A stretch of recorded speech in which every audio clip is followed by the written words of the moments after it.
RFO Guadeloupe et le Conseil général présentent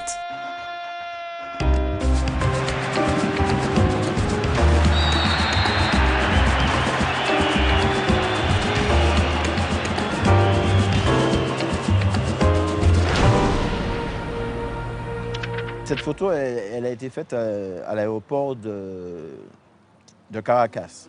Parce qu'à l'époque, à cette période, c'est des années 70, nous avions comme entraîneur François Venutolo, qui d'ailleurs a été l'entraîneur aussi de l'équipe de 62-63, qui n'a pas perdu de match. Et en fait, il était moins un entraîneur, mais beaucoup plus un manager. Parce que il pouvait, en se déplaçant simplement des joueurs sur le terrain, et arriver à transformer l'équipe. Et là, comme il est vénézuélien, il nous avait récompensé, il nous avait emmenés à Caracas. Et c'est ainsi Caracas, nous avons pu jouer contre Deportivo Italia et puis Valencia, des équipes qui étaient qualifiées en Coupe Libertadores, qui est un peu la Coupe d'Europe d'Amérique du Sud. Je n'ai que seul regret, c'est qu'on n'ait pas pu avoir à cette période, comme maintenant, des vidéos pour pouvoir mettre ça sur un film pour que les jeunes de maintenant puissent se rendre compte de ce que c'était les joueurs d'avant. J'aurais aimé un peu parler vous donner des noms de joueurs dans Guadeloupe qui m'ont impressionné. Je viens à l'USBM, les frères Bozor, Chalus, Hippodame. En défense, bon, l'équipe de Port-Louis avec Rilsi et Rambert. Si on parle de l'Étoile de Mornalo avec les Fernoyons, avec Gélas, avec Blanche, avec Monestier, Pilade. L'équipe quant à la Juventus, c'était une pépinière de techniciens avec Calendrier, Passave,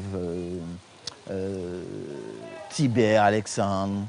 Alors, contre, si on revient à la SS avec Nuissier, Jonussier, Daridan, je me souviens d'ailleurs d'Aridan, il était milieu de terrain à la SS, et je me souviens qu'il y a eu un match chinois SS, et après le match, il était venu me voir pour me dire, me féliciter, me dire, tiens petit, je te félicite, tu m'as impressionné sur le terrain, tu vas être un grand joueur. Alors, moi, pour moi, c'était la première fois qu'un grand joueur venait me dire une telle chose, et j'avoue, j'ai jamais oublié ça, c'est une des plus belles choses qui restent de ma vie.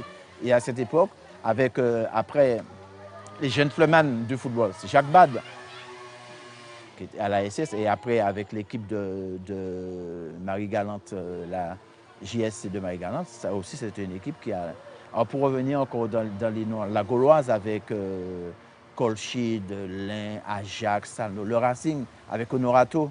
Honorato, et puis encore un gentleman, le gars d'une gentillesse extraordinaire, Honorato, Badi, les frères Dando. Parce que ce qui caractérisait le football à l'époque, surtout à Basse-Terre, chaque équipe était représentée par une famille. Au Racing, c'était les Dando et les Delorme. Maurice Delorme, voilà encore un autre grand. Au Sinoir, c'était les Parnasse. À la Gauloise aussi, il y avait les Parnasse, les redoutables avec les frères voilà, Botino et tout ça.